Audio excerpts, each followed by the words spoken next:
everyone, this is Tom Fox, the voice of compliance, and today I am thrilled to have with me Mike Volkov, a well-known founder of the Volkov Law Group, thought leader and practitioner in a multidisciplinary compliance practice. Mike, first of all, welcome and thank you so much for taking the time to visit with me today.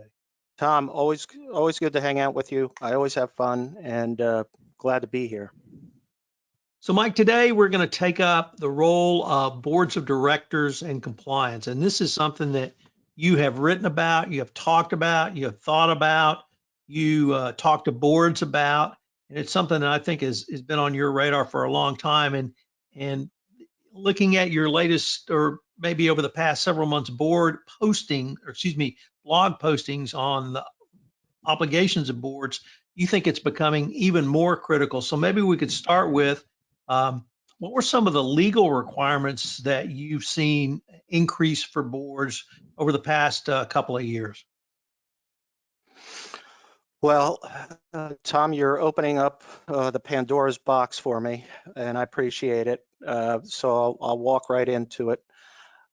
This is, and I think this grows out of a frustration of seeing sort of enforcement action after enforcement action after enforcement action.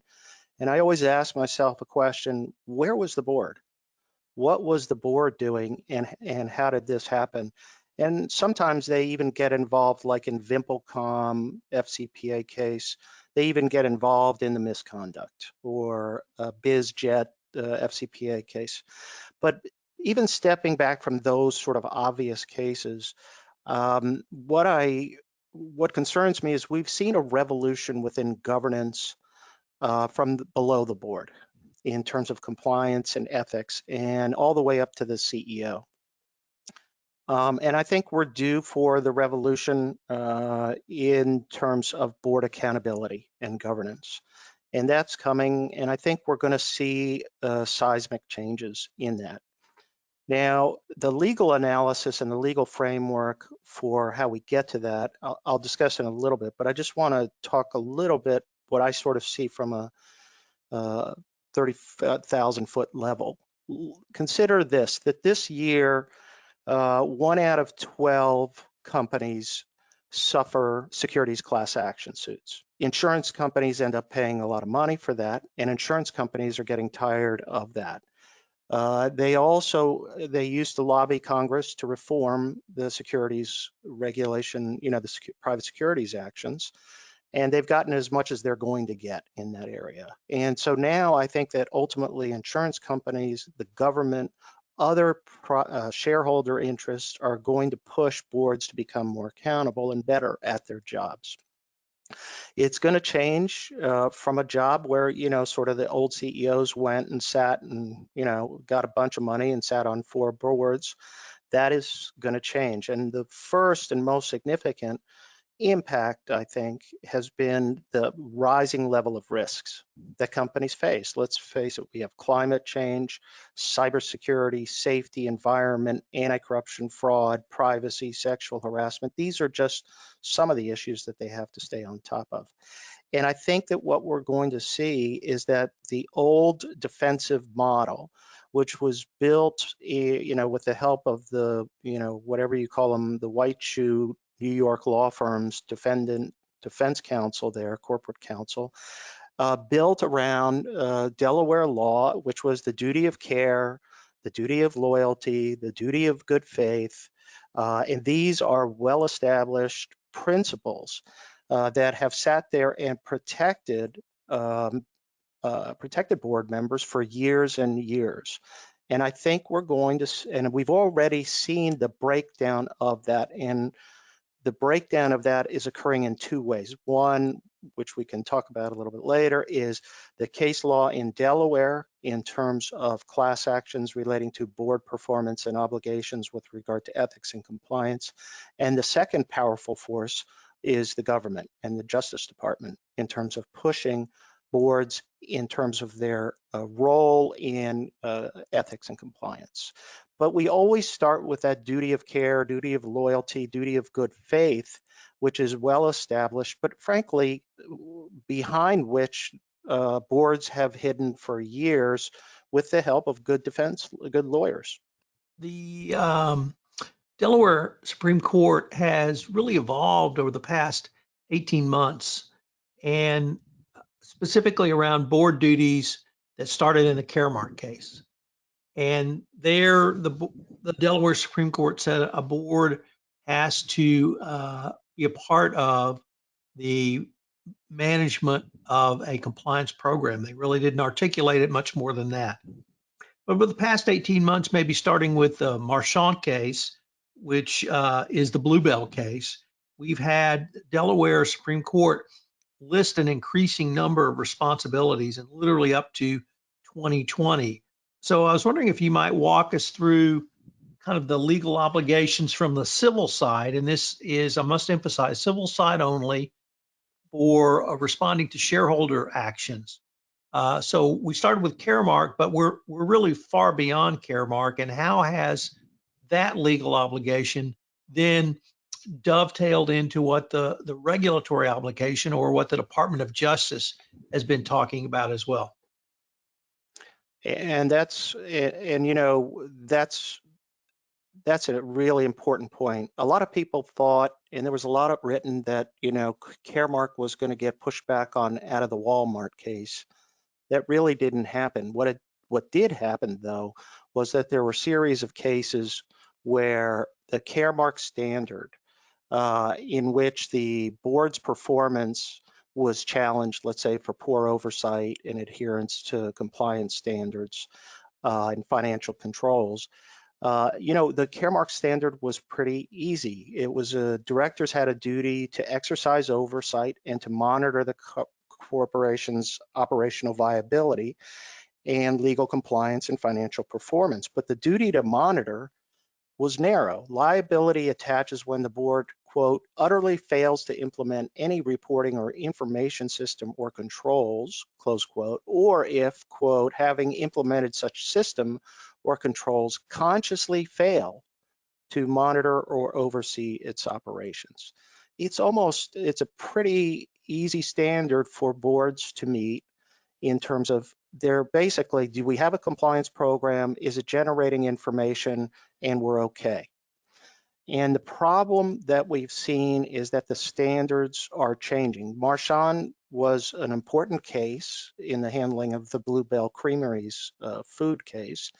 I also like to point to one other case, which was in re Clovis Oncology, which challenged the board performance for failure to monitor the development of a biotech firm's experimental drug, and then allowed it to report inflated performance results. But perhaps the Bluebell case is the most significant because, first off, it dovetailed with a DOJ criminal case for Bluebell's failure when they had a listeria outbreak and caused the death of 3 individuals.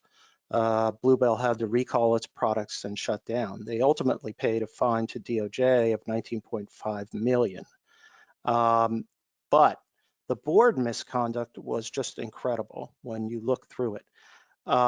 Basically, they knew Bluebell, I guess that's all they did was sell ice cream. And they knew that food safety was obviously going to be a mission critical function. And basically, although there were a number of positive tests, for example, that they were generating for the presence of listeria, the board minutes reflected no board level discussion of listeria. Moreover, the board was never informed about listeria or food safety issues generally, even as the problem grew. They didn't even have a food safety committee, even like a committee on the board that would focus on this issue given its importance. And that just was incredible. So in the derivative suit that was brought by shareholders against Bluebell, the failure to monitor food safety or even to periodically devote a portion of its meetings to food safety compliance was cited throughout. So no discussion of food safety issues, even after they were getting positive listeria reports. There was no protocol in place or expectation that management would deliver key food safety compliance reports or summaries. The board never required or implemented or oversaw any attempt to remediate the deficiencies that were being identified at Bluebell's manufacturing plants. I mean, this was a wholesale failure. The thing about it is that even these were devastating facts, but some of the language used in the case I can see is going to make this case applicable to risks situations in other areas, data breaches, environmental concerns, anything that's a big risk that should have been dealt with. Boards are going to be in trouble if they don't build what in the Bluebell case, they should have had protocols for safety and whatnot. Let me just mention, because I think it's also an important case, Clovis Oncology, where the board members were actually sophisticated in supervising clinical trial data, and they deviated from the protocol and they sort of improperly calculated the efficacy of a drug that they were developing for cancer. And they didn't disclose that, and ultimately they were the company collapsed because it didn't work or the product didn't develop, and then everybody was left with lawsuits on their hands. But I just want to tell you, in this case, in the challenge on the Caremark standard, the language that was used by the court is going to be very helpful for a lot of plaintiffs, because the court described the directors in the Clovis Oncology case as acting, quote, with hands on their ears to muffle the alarms, close quote. And this to me is really the important language. The board must exercise a good faith effort to implement an oversight system which, quote, entails a sensitivity to compliance issues intrinsically critical to the company, close quote. So to me, that means compliance issues intrinsically critical. Well, that's going to be your risk assessment. What are your risks as a company?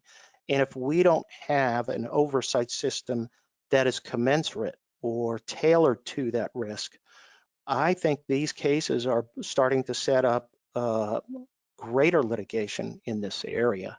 And I know there have been a few other cases, but I didn't want to flag all of them. But I do think that these two are really important cases.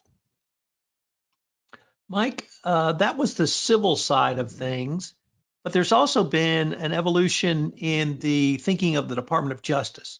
And I wanted to raise two cases with you and get your take on them. The first one was Goldman Sachs, where as part of its remediation and indeed settlement with the government, it sought to claw back certain bonus payments made and compensation payments made to executives who were either involved in the 1MDB scandal or had oversight over it as part of their role as executive in Goldman Sachs. That's number one. And then number two was a case that literally came out about 10 days ago involving Boeing. And there, as a part of the settlement, settled via deferred prosecution agreement, Boeing created a product safety committee. Now we can perhaps talk at a later time how inane it was that Boeing did not have a product safety committee on the board, because they make products that when they fail are catastrophic failures. But they put a product safety committee on the board, and part of the remit was product safety. Part of it was remit overseeing government relations and government applications and licenses. So now we've had, over the past 3 or 4 months, two huge settlements out of the fraud section, Goldman Sachs FCPA, Boeing fraud, where the government either agreed with the companies creating a committee on the board or directed the company to create a board committee dealing with high risks for those companies. And I was wondering what your thoughts were around the DOJ evolution and how, if you see this really dovetailing with what you saw and described on the civil side of things from the Delaware Supreme Court. Well, I think you've hit the nail on the head in terms of DOJ has now brought, I think, the full, well, maybe not the full power that they can bring, but they have definitely brought some higher levels of scrutiny here. and they're holding boards accountable. And I think it's been through the years as they've, ramped up enforcement, not just in FCPA, but, auto safety cases, obviously the Boeing case as well. And I think they're recognizing, and maybe part of it is just leadership thought, and they follow all of that as well, and it gets incorporated into some of their ideas. But let's take a look from the guidance that they've put out in ethics and compliance and evaluation of corporate compliance programs. We definitely saw in 2019 the emergence of something new and significant, which was the emphasis on culture.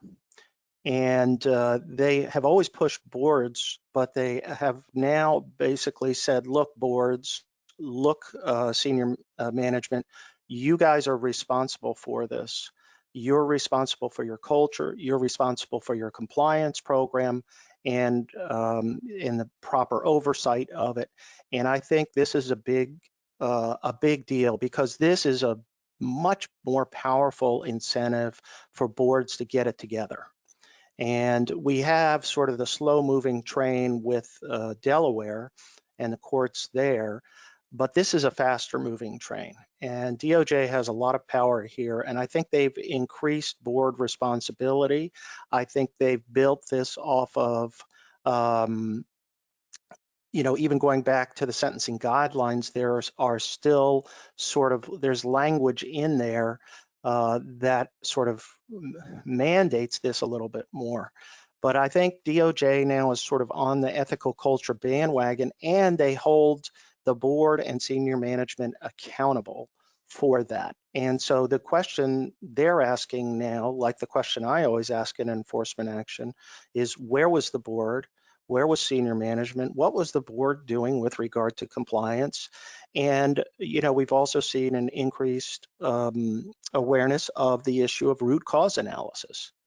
And what's interesting in the Boeing case is that Boeing had a pretty sophisticated root cause analysis program that they did through their, internal complaints, internal investigations, but nonetheless was defective in this case.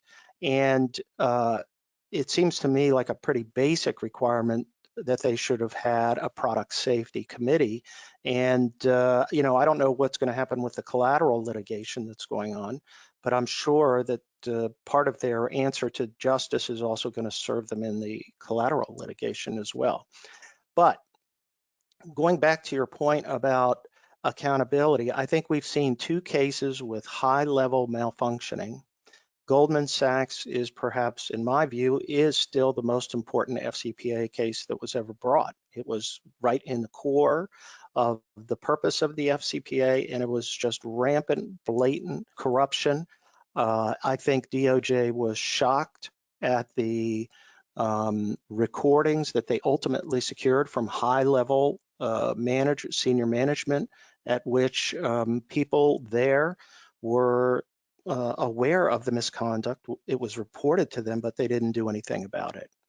So now I think the clawback, and one just brief aside on the clawback, Gary Cohen, the head of Goldman Sachs, who was also in the Trump administration, the former president's administration, is the only individual fighting the clawback, of course. But all the others have agreed to the clawback in terms of Goldman Sachs. And frankly, in the scheme of things, I still think it's a slap on the wrist to the amount of the clawback, given the amount of money that Goldman Sachs senior management and board get paid. But nonetheless, I think there's a valuable lesson here learned from the DOJ is going to push accountability here. And had Goldman Sachs not done the clawback, I wonder what would have happened in terms of the ultimate resolution of the case. But those two cases are critical now for holding boards accountable and for looking at the reforms that are done. Now, Boeing got a lot of credit for its reforms at the board level on down throughout the compliance program. And I think that people are going to be looking into compliance and the role of the board and senior management and interactions and information that's flowing in that way, and that's going to become even more important. Mike, if I could move now to the issue of a compliance committee on the board or a compliance resource on the board. What are your thoughts on, should there be a compliance committee separate and apart from the audit committee?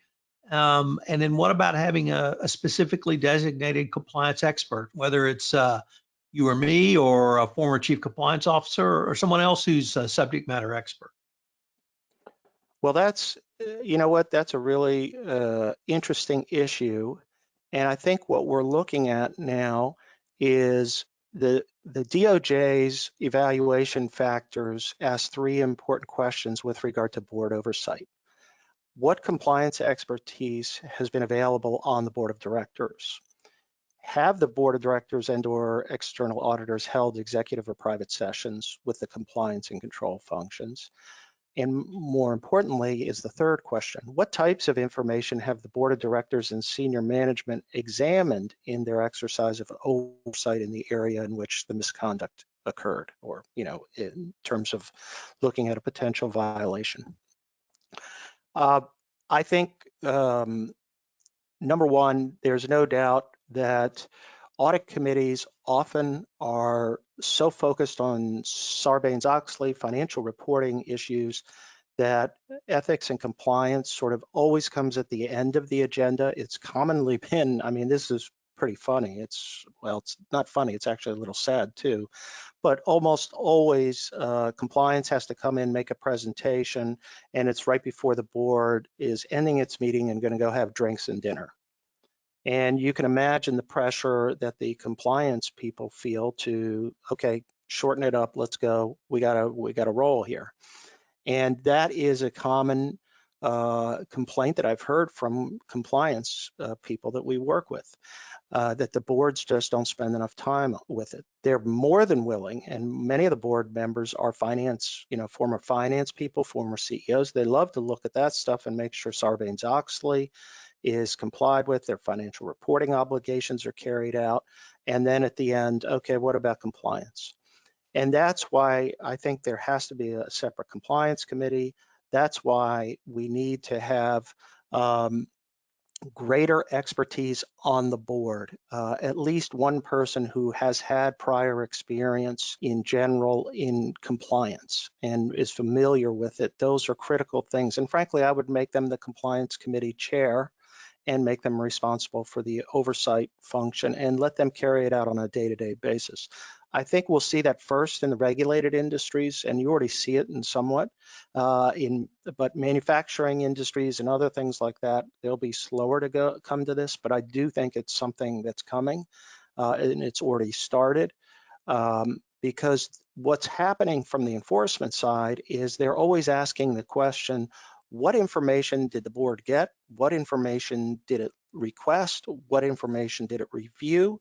And why didn't the board learn of this potential violation or potential misconduct? And did they ask the right questions to meet their duty of care in that sense?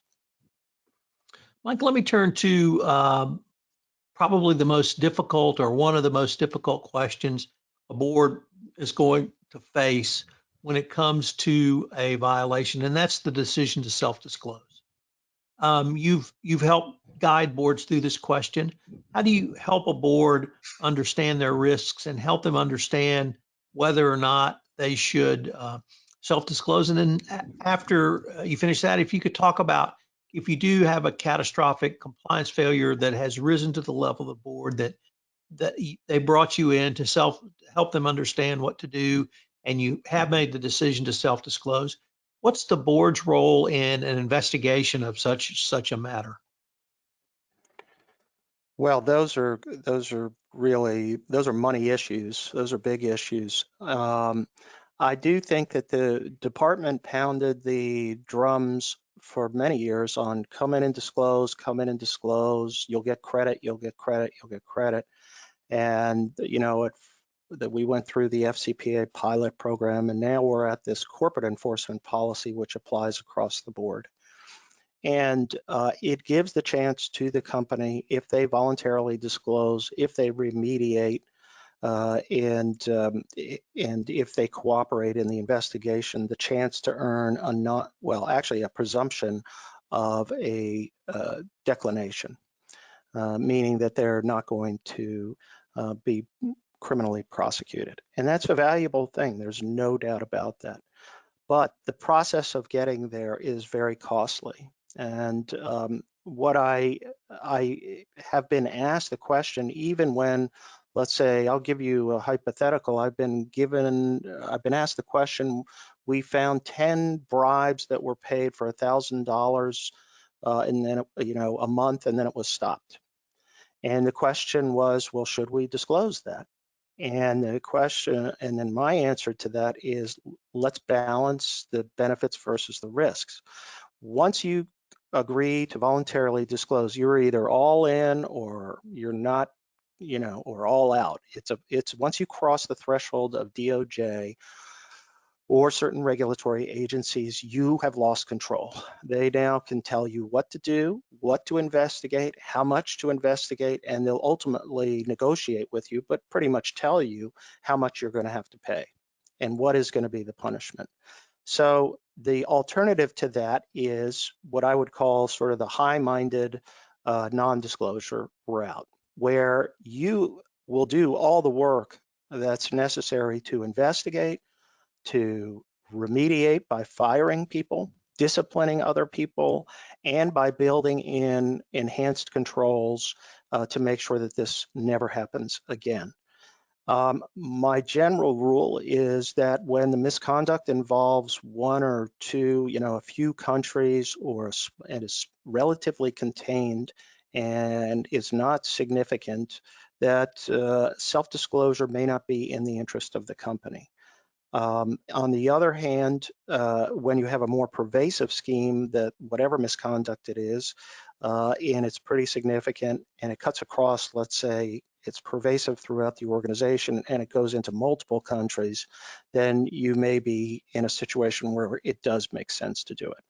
But I think there's a lot more calculation being done by boards and by senior management, CEOs and whatnot around that question.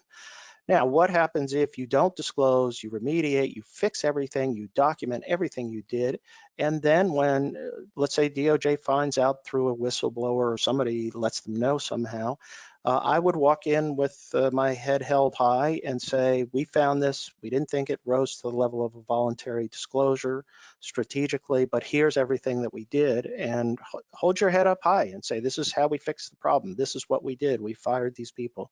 In other words, comply with the guideline, the corporate enforcement policy, all the way up to the voluntary disclosure requirement. Now, if you decide to go the route of the voluntary disclosure, this is where your audit committee or compliance committee, the chair, is going to play a critical role. The CEO may be involved or may have known or should have known about the conduct. And so what's going to happen is the audit committee, and we get into the legal game here because the company will have lawyers, and sometimes committee members or the committee itself will hire a separate set of lawyers to watch over the investigation that's done by the company lawyers. Well, it can get pretty messy in that situation, but what's really critical is to have the support of the audit committee, and sometimes they will decide to set up a special committee and appoint members of it, and have that committee with all the discretion, all the responsibility, with a budget to make sure that this investigation gets carried out.